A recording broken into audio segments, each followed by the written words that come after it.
السلام علیکم ورحمۃ اللہ وبرکاتہ۔ تمام تعریفیں اللہ تعالیٰ کے لیے ہیں جس نے آسمان و زمین کو پیدا کیا۔ وہ وحدہ لا شریک ہے، اس کے سوا کوئی عبادت کے لائق نہیں ہے۔ اس نے اکیلے اس کائنات کو تخلیق کیا۔ وہ تمام جہانوں کا پالنے والا ہے۔ بے شمار درود و سلام ہو رحمت عالم محمد رسول اللہ صلی اللہ علیہ وآلہ وسلم پر، جنہیں اللہ تعالیٰ نے اپنا نبی اور رسول ہونے کا شرف عطا کیا، اور رحمتیں اور برکتیں ہوں اللہ کے تمام نیک بندوں اور بندیوں پر۔ اللہ رب العزت نے اپنے رسول محمد صلی اللہ علیہ وآلہ وسلم کو ہدایت اور دین حق کے ساتھ تمام اہل جہان کے لیے رحمت، عمل کرنے والوں کے لیے نمونہ اور ان لوگوں کے لیے حجت بنا کر مبعوث فرمایا۔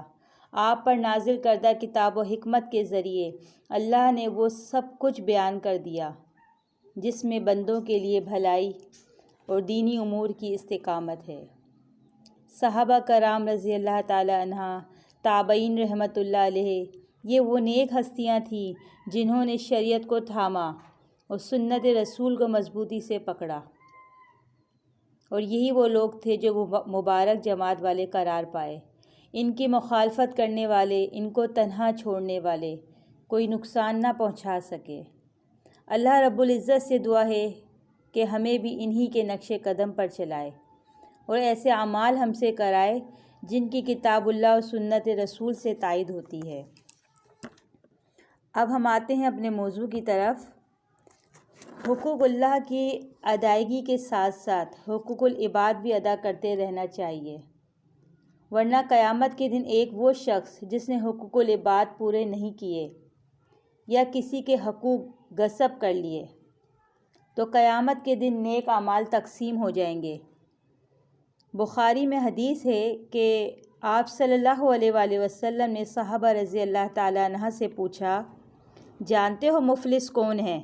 تو صحابہ کرام رضی اللہ تعالیٰ عنہ نے کہا کہ جس کے پاس درہم و دینار نہ ہو۔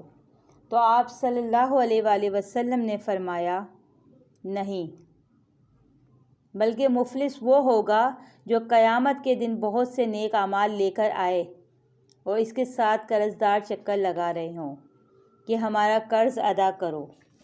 اللہ تعالیٰ فرمائے گا کہ آج فیصلے کا دن ہے، انصاف ہوگا۔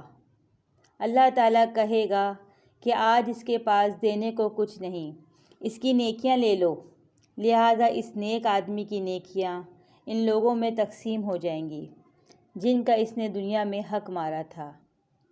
جب تمام نیکیاں حق داروں میں تقسیم ہو جائیں گی تو اب بھی لوگ اپنا حق مانگنے آ جائیں گے، تو اللہ تعالیٰ کا حکم ہوگا کہ اب اس کے پاس دینے کو کچھ نہیں بچا، لہٰذا اس کو اپنی اپنی برائیاں دے دو۔ اب اس نیک آدمی کے پاس برائیاں جمع ہو جائیں گی، تب اللہ تعالیٰ کا حکم ہوگا اس کو جہنم میں ڈال دو۔ یہ مثال دے کر آپ صلی اللہ علیہ وآلہ وسلم نے فرمایا کہ مفلس یہ ہے کہ آج اس کے پاس کوئی نیکی نہیں۔ یہ بخاری کی حدیث ہے۔ معلوم ہوا کہ اصل مال انسان کا نیکی کرنا ہے۔ اگر نیکیاں ہیں تو یہ شخص مالدار ہے، ورنہ مفلس و محتاج ہے۔ ساتھ ساتھ یہ بھی معلوم ہوا کہ حقوق اللہ کے ساتھ حقوق العباد بھی نہایت ضروری ہیں، لہٰذا دنیا میں حقداروں کے حقوق ادا کرو، ورنہ قیامت کے دن نیکیاں تقسیم ہو جائیں گی اور شرمندگی اور ندامت کے سوا کچھ نہ ملے گا۔ بخاری ہی میں ہے، رسول اللہ صلی اللہ علیہ وآلہ وسلم نے فرمایا کہ جہاد فی سبیل اللہ میں شہید ہونے والے کو جنت میں جانے سے سوائے قرض کے اور کوئی چیز نہیں روکے گی۔ یہ بخاری کی حدیث ہے۔ اسی طرح بخاری میں یہ بھی ہے کہ نبی صلی اللہ علیہ وآلہ وسلم اس شخص کی صلاۃ یعنی جنازہ نہ پڑھاتے جس پر قرض کا بوجھ ہوتا۔ ہاں، اگر اس کے وارث قرض ادا کرنے کا ذمہ لے لیتے ہیں تو آپ صلی اللہ علیہ وسلم اس کی صلاۃ یعنی نماز جنازہ پڑھا دیتے۔ لہٰذا حقوق العباد جلد از جلد ادا کر دیجیے اور کسی کے ساتھ زیادتی نہ کیجیے، ورنہ کل قیامت میں نیکیوں کے ذخیرے بھی کام نہ دیں گے۔ آپ صلی اللہ علیہ وآلہ وسلم نے اپنی بیٹی فاطمہ رضی اللہ تعالیٰ عنہا سے فرمایا، بیٹی نیک عمل کرو کیونکہ میں کل قیامت میں تمہارے کام نہ آؤں گا۔ یا فاطمہ بنت محمد انقذی نفسک من النار لا املک من اللہ شیئا۔ اے فاطمہ، محمد صلی اللہ علیہ وآلہ وسلم کی بیٹی، اپنی جان کو آگ سے بچا لینا، میں کل قیامت میں تیرے کام نہ آؤں گا۔ یہی بات آپ صلی اللہ علیہ وآلہ وسلم نے اپنی پھوپھی سے بھی کہی۔ یہ بھی بخاری کی حدیث ہے۔ ام المومنین عائشہ صدیقہ رضی اللہ تعالیٰ عنہ اپنی بیماری میں فرماتی تھیں کہ مجھے نبی علیہ السلام کے برابر میں دفن نہ کرنا بلکہ جنت البقیع میں دفن کرنا، جو عام قبرستان ہے۔ اگر میرے اعمال اچھے ہوں گے تو وہیں سے میں بخشی جاؤں گی، اعمال اچھے نہ ہوئے تو نبی صلی اللہ علیہ وآلہ وسلم کی قربت مجھے کوئی فائدہ نہ دے گی۔ یہ بھی بخاری کی حدیث ہے۔ ام المومنین تمام مسلم خواتین کو قیامت تک کے لیے یہ سبق سکھا کر چلی گئیں کہ نیک اعمال ہی اصل چیز ہیں۔ نیک عمل کرو کہ یہی آخرت کا ذخیرہ ہیں اور جنت میں جانے کا ذریعہ بھی ہیں۔ آپ صلی اللہ علیہ وآلہ وسلم اپنی امت سے فرما رہے تھے کہ کل قیامت میں تم سے کوئی مجھے اس حال میں نہ ملے کہ ایک اونٹ اس کے گلے میں لٹکا ہوا ہو اور وہ بلبلا رہا ہو اور یہ شخص وزن سے دبا جاتا ہو، اور یہ شخص مجھے دیکھ کر یوں کہے، یا رسول اللہ اغثنی، اے اللہ کے رسول میری مدد فرمائیے، اور میں اسے یوں کہہ دوں کہ آج کے دن میں تیرے کچھ کام نہیں آ سکتا۔ میں نے کہہ دیا تھا کہ چوری کا انجام برا ہے، تو نے یہ اونٹ چرایا تھا، آج یہ تیرے گلے کا بوجھ ہے۔